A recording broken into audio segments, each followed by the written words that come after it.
buenos días, mi nombre es Juliana Liendo, soy estudiante de la sección 5 de segundo año de medicina y hoy les voy a explicar la enfermedad cerebrovascular. En primer lugar, debemos saber que el sistema nervioso central está compuesto por dos segmentos principales, un segmento superior, el encéfalo, que está contenido en la cavidad craneal, y un segmento inferior, la médula espinal, que está contenido en el conducto vertebral.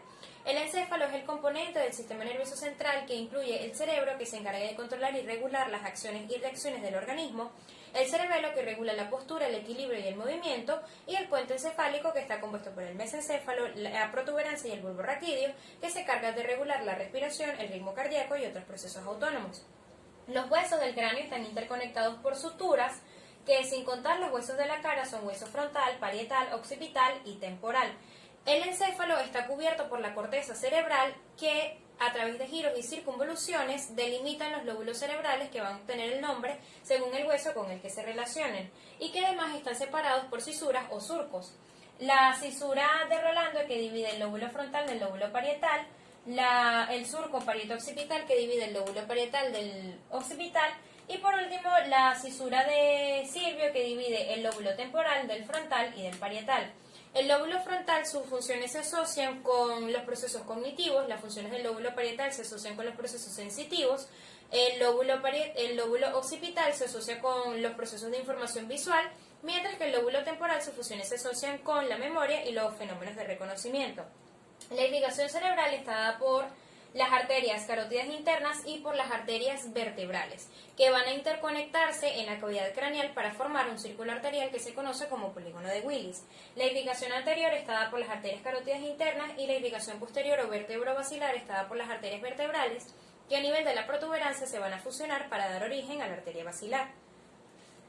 En cuanto a la irrigación anterior, las arterias carótidas internas van a dar origen a dos ramas terminales, que va a ser una, la arteria cerebral anterior, que va a irrigar el centro de los hemisferios, y la arteria cerebral media, que no va a formar parte del polígono de Willis. Ella discurre a través del surco de cilio para irrigar el lóbulo frontal y algunas partes del lóbulo parietal y del lóbulo temporal.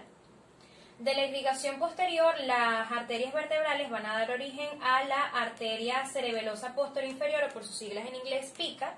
La arteria basilar va a dar origen a la AICA o arteria cerebelosa anteroinferior, y la SUCA, que es arteria cerebelosa superior, que estas tres van a irrigar el cerebelo.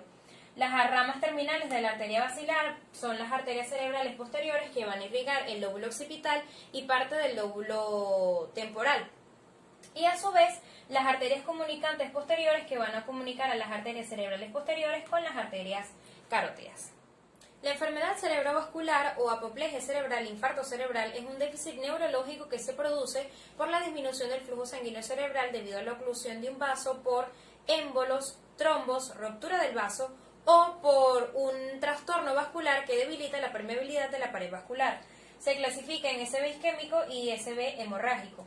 En cuanto al SB isquémico, es aquel que se produce por una interrupción o disminución del flujo sanguíneo que conduce a una isquemia o infarto cerebral focal en una área determinada. Se clasifica en AIT, accidente isquémico transitorio, que es un déficit vascular focal que dura menos de 24 horas, que generalmente se resuelve solo y que no deja déficit neurológico. En cuanto al ictus progresivo, es el progreso de los síntomas iniciales 3 horas previas a la valoración neurológica, y el ictus establecido que las manifestaciones clínicas permanecen inalteradas por más de 24 a 72 horas. En cuanto a la etiología, el SB isquémico se va a clasificar según la causa de la isquemia, en isquemia aterotrombótica, que es la formación de una placa ateromatosa que se aloja en la pared interna del vaso y que obstruye la circulación cerebral, y que generalmente las causas atribuibles son enfermedades cardiovasculares como hipertensión arterial, diabetes, sedentarismo o dislipidemia. En cuanto a la isquemia cardioembólica, es la formación de un trombo dentro del corazón que a través de las arterias carótidas viaja hacia la irrigación cerebral. Las causas atribuibles son la fibrilación auricular, la estenosis mitral y la endocarditis bacteriana. En cuanto a la isquemia cerebral de los vasos pequeños, son trastornos arteriales que afectan las arterias pequeñas, que se profundizan en la corteza cerebral y que ocasionan pequeñas isquemias en formas de laguna, por lo que también su nombre se conoce como isquemia lacunar. Otras causas indeterminadas o inhabituales también son causas que provocan la formación de trombos, como la anemia, la leucemia, la policitemia, entre otros, y las causas indeterminadas, pues a veces el SB isquémico aparece de forma idiopática. En cuanto a la fisiopatología, la oclusión del vaso reduce el flujo sanguíneo en la región encefálica que irriga. Cuando hay un flujo sanguíneo de 20 ml por cada 100 gramos de tejido, aparece la isquemia sin infarto, a menos que ésta se prolongue por horas o por días. También puede seguir dos rutas: la ruta necrótica, que es la degradación del citoesquelético debido a la falta de los sustratos energéticos de la célula, y la ruta de la apoptosis, en la que la célula está programada para morir. En la isquemia reduce la cantidad de glucosa que puede ser utilizada por la neurona para la producción de ATP por parte de las mitocondrias. Esto permite que la neurona, la célula, se despolarice y por tanto permite la entrada de calcio hacia la célula. Y también hay una degradación de los lípidos, lo cual provoca una destrucción enzimática de la membrana celular y disminuye las funciones vitales de la célula. En cuanto a la clínica de la enfermedad cerebrovascular isquémica, esta va a depender del sitio donde se produzca la isquemia.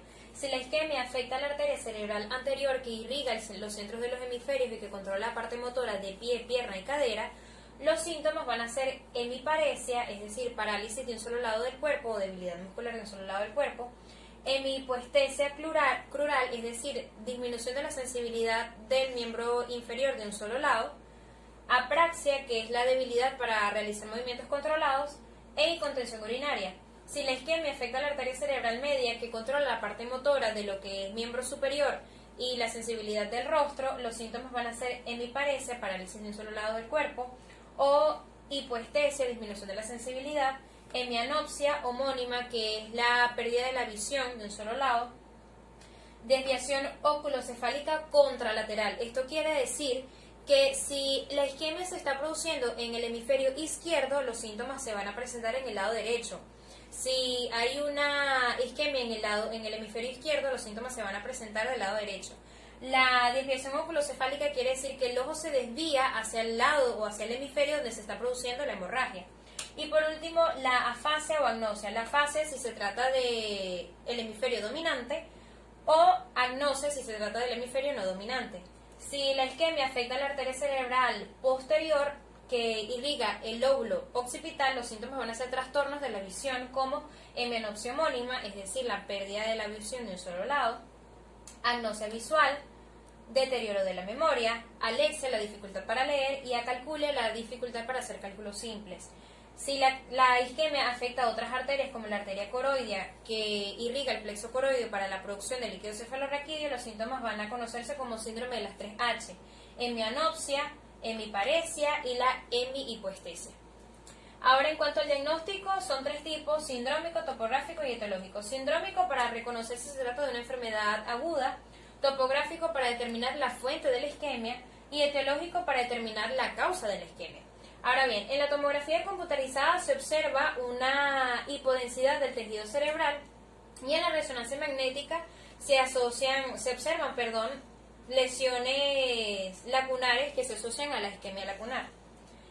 También para el diagnóstico se utiliza la escala de Cincinnati, que es para la valoración de los pacientes con SB, con la mnemotecnia PRISA, en el cual el paciente debe pronunciar su nombre para la identificación de afasia, intente sonreír para verificar la parálisis facial, y alce ambos brazos para el diagnóstico de la hemiparesia.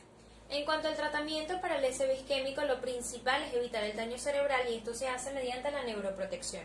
Evitar la hipotermia, la hiperglucemia, la hipoglicemia, la hipertensión y la hipotensión.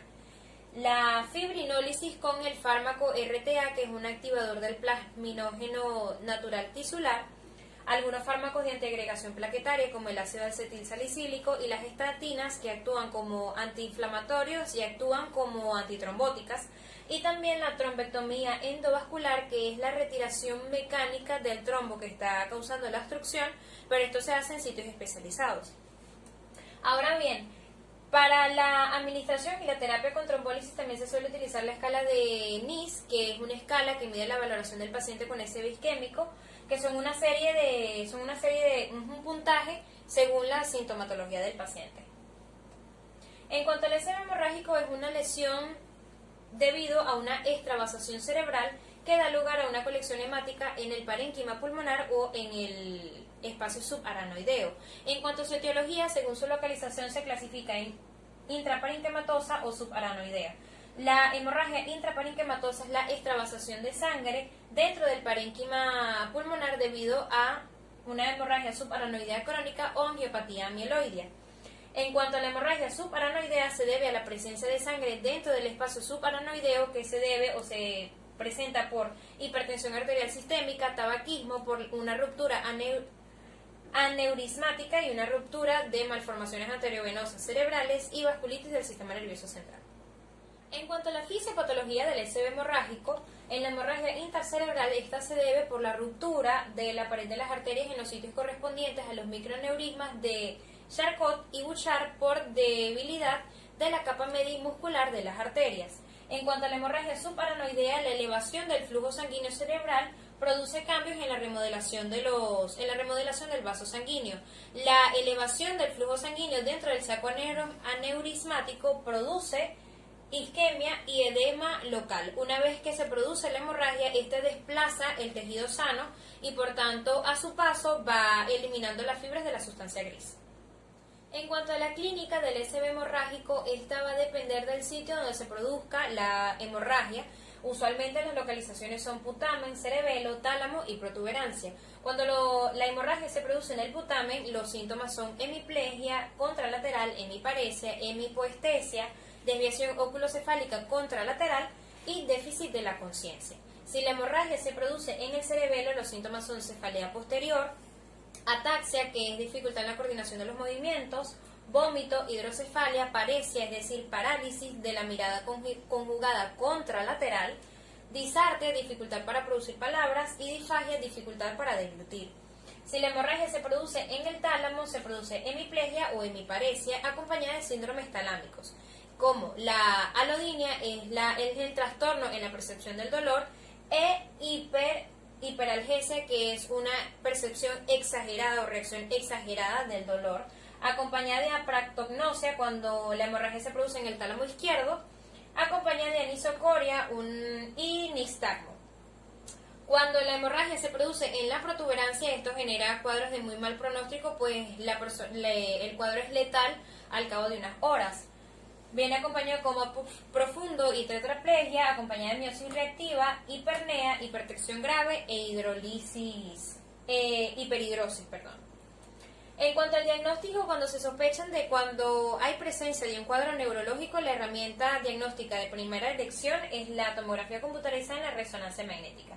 En cuanto a la hemorragia intracerebral, en la tomografía computarizada se puede observar un halo hiperintenso acompañado de un halo hiperintenso alrededor que corresponde al edema cerebral periférico. Y en cuanto a la tomografía computarizada de la hemorragia subaranoidea, viene acompañada de la hiperreactividad, la hiperdensidad en forma de estrella que tiene forma de pentágono, como lo pueden percibir aquí, y la angiografía cerebral cuando se sospecha de la ruptura de un aneurisma espontáneo. En el tratamiento del SB hemorrágico, lo principal es el manejo exhaustivo de la hipertensión arterial y la reducción de la presión intracraneal con agentes osmóticos como manitol y urea. En el caso de la hemorragia subaranoidea, debe utilizarse un vasodilatador como nimodipina, acompañado de un calcio antagonista, laxante, manejo del edema y profilaxis de la convulsión con anticonvulsivantes como epamin. En el caso de la hemorragia intracerebral, debe utilizarse para la emergencia hipertensiva fármacos antihipertensivos como esmolol, furosemida o labetalol, entre otros. Por uso indiscriminado de anticoagulantes debe utilizarse vitamina K más plasma fresco congelado o crioprecipitados. Para la crisis convulsiva debe utilizarse Epamin. En los síndromes de hipertensión endocraniana y edema cerebral debe utilizarse agentes osmóticos como manitol, y pasada media hora debe administrarse una ampolla de diurético de asa. Y para la hemorragia por tumores debe utilizarse dexametasona. Ahora bien, en cuanto a las complicaciones generales para la enfermedad cerebrovascular, en el caso del accidente isquémico transitorio, la principal complicación es el progreso de la isquemia y generar un infarto cerebral. Y en cuanto a la hemorragia intracerebral, según la teoría de Monroe-Kelly, una vez que se instaura la hemorragia, el cerebro, para darle espacio a la hemorragia, se deshace de otros componentes y esto genera hemorragias cerebrales. Las diversas complicaciones incluyen las exacerbaciones de las manifestaciones iniciales como trastornos de la visión, trastornos del movimiento, debilidad, trastornos sensoriales, entre otros. Ahora bien, siguiente van a ver la escala de ranking modificada, que es una escala que se utiliza para evaluar los déficits neurológicos posteriores a una enfermedad cerebrovascular del 0 al 6, siendo 0 asintomático y 6 éxitos. Ahora bien, vive como si fueses a morir mañana, aprende como si fueses a vivir para siempre. Esto según Mahatma Gandhi. Muchas gracias.